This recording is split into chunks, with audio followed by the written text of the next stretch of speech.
Hey guys, John Rettinger with JohnForLakers.com here, and I'm going to give you a demonstration of the new BlackBerry 9530, also known as the BlackBerry Storm, the first touchscreen BlackBerry coming soon to Verizon Wireless. For those of you Verizon folks that have been eyeing the iPhone but not wanting to switch carriers, this is probably a very attractive option for you. So let's get cracking with the emulator here. So you'll first notice that it's all touchscreen and there'll be 4 buttons along the bottom. There'll be a green call button. There'll be your old favorite BlackBerry button that you see on all the BlackBerry devices. There'll be a back button, which is familiar again for BlackBerry phones, and there'll be a hang up end button, which will also take you back to the home screen. So as you guys saw very quickly here, the green button pulls up your dial pad, very easy dial pad, hit your numbers just like anything else, and go ahead and hit send. So let's go back to the home screen here, and you'll notice that you're greeted by a 8-icon array across to the bottom, and the background here will be completely configurable. And if you click the background, your 8 icons suddenly become, 16 icons. So let's go back to the main one here. And I'll walk you through each of these 8, and we'll get to everything else in more detail. Messages pulls up your list of messages. I don't have any in here, but if you wanted to create a message, you can see how you can compose it in BlackBerry Messenger, SIM, or PIN. And just like a regular BlackBerry, you can type it in, and you have a sure-type keyboard. Now, what this emulator can't show is it has an accelerometer, and if you turn the phone sideways, much like the iPhone, you'll have a full keyboard. Interesting thing to note about the BlackBerry Storm is that it uses a click button type press on the screen. So actually you have to push in to make contact with what it is you want to push. So it simulates the actual push of a button. So that should be interesting to see how that fares in a real world environment when we have the actual device. So SMS, again, same thing. You can compose an SMS, look just like the other menu. And you can scroll through by these buttons, or you'll be able to flick your finger up and down.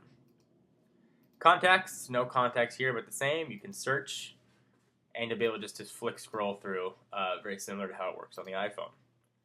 Calendar, it will be your typical BlackBerry, phone ring there. Typical BlackBerry calendar. You can add a new appointment. Go back, you can change how you're going to view it by month. You can see today is Sunday, October 12th. View it by day, and you can really just go through by week any way you want, just like a typical BlackBerry. Nothing terribly revolutionary there, other than the fact that it's a touchscreen. The browser, we'll see if the browser works here. I don't know if it's going to work on the emulator, but let's try JohnForLakers.com.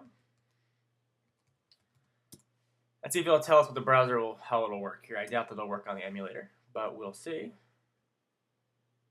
And it does seem to be functioning, which is nice, so we'll get a sense of how the browser works. And again, this does have a built-in accelerometer, so when you turn the device sideways, it'll change to landscape mode. And this is simulating a connection over EVDO, which will be Verizon's 3G network. So I guess you can see how fast it'll take for a page like JohnForLakers.com to load. So it's still requesting. Usually the first time a BlackBerry loads a page, it's a little bit slow. Next time you load it, it's cached in there and is a little bit quicker. But I want you guys to see what a full, fresh load will look like. I'll give it just another minute so you guys can check it out.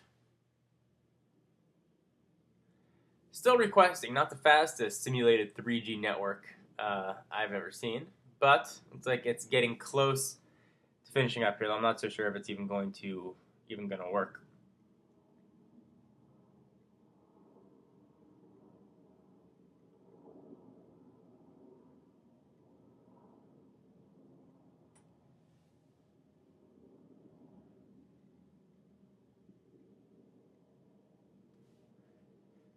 Okay, so the browser is not fully functional on the emulator here. Sorry, you guys who've wasted that, but you can see how it'll work when it is functional.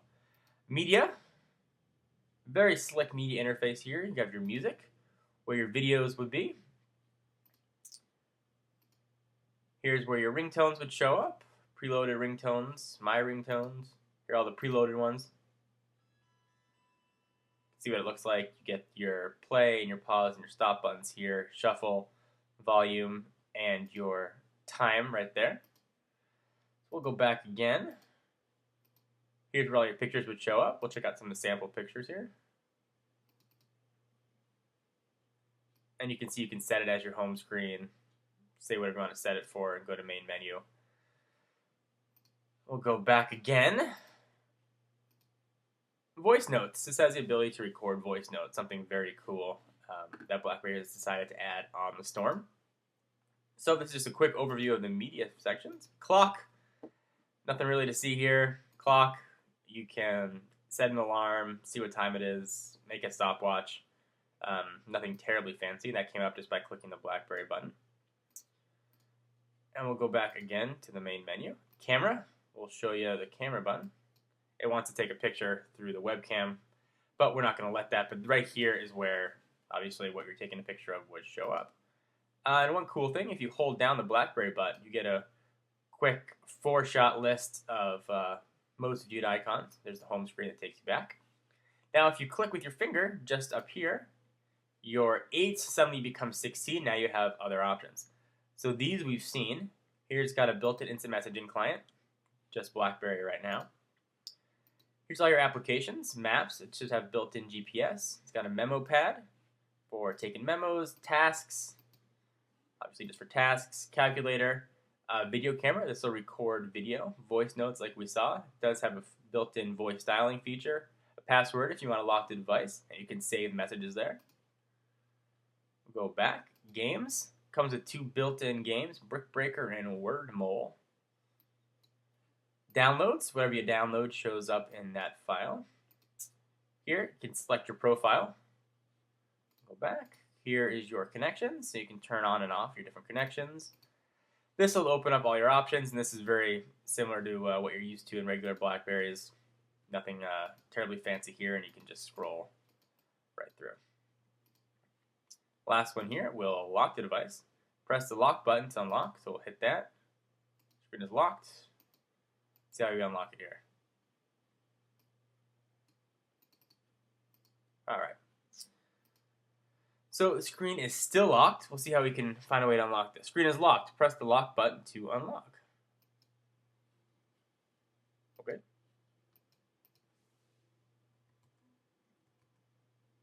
The phone is unlocked, and here we are back on the screen where we just were.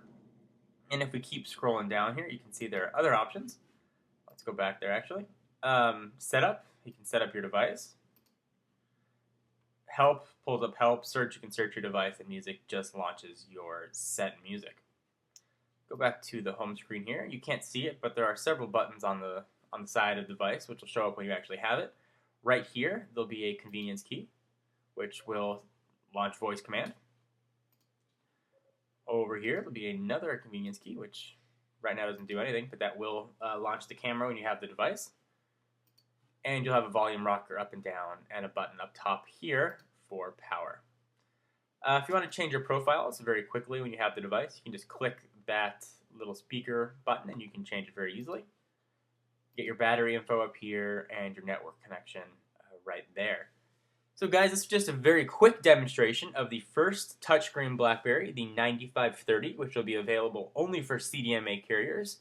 Right now, there is no launch plan to launch a GSM version, so if you're on AT&T or T-Mobile, you are out of luck. This does look to be a very hot device, though, so if you're with Verizon or anywhere else in the world where this is going to launch, definitely worth checking out. It's gotten very good pre-release reviews, and of course, it's a BlackBerry, so you'll have excellent email and messaging capabilities. So guys, hope you enjoyed this. Be sure to check out the website, www.john4lakers.com. If you'd like to follow me on Twitter and get some exclusive comment, it's an exclusive new news and notes. It's www.twitter.com/John4Lakers. And if you're curious about what I have to say about things other than technology, check out my new channel at Inside John's Mind. And there'll be links to all of these up in the sidebar. Anyway, guys, thanks for watching. John Rettinger with John4Lakers, and I will talk to you guys soon. Bye. What I wanted to show you was the accelerometer and how it pulls up a full QWERTY keyboard anywhere in the BlackBerry Storm's menu device. So here I am in just a simple compose an email, and I'm greeted with a sure type QWERTY keyboard while the phone is upright. And the sure type works very well. It's exactly the same as found on the BlackBerry Pearl. I'll show you how that works right now. Just type I, and you can go right down. M. Oh, I typed the wrong letter. I am typing. T-Y-P. You can see that it recognizes what you're typing, and you hit spacebar twice, pulls up a period. And one thing that was hidden inside of this emulator here is you can simulate a tilt. So we'll tilt it now, left side up, and you'll see that you now have a full QWERTY keyboard that you can type emails from, something that's very handy and something the iPhone is currently missing. And now this works just like any other keyboard. Pull up your numbers, anything else shows up there nice and easy. And again, this accelerometer full QWERTY keyboard will show up in any menu throughout the BlackBerry Storm. Just another real cool feature I thought you guys would want to see. Anyway, guys, John Rettinger, john4lakers.com. See you guys later. Bye.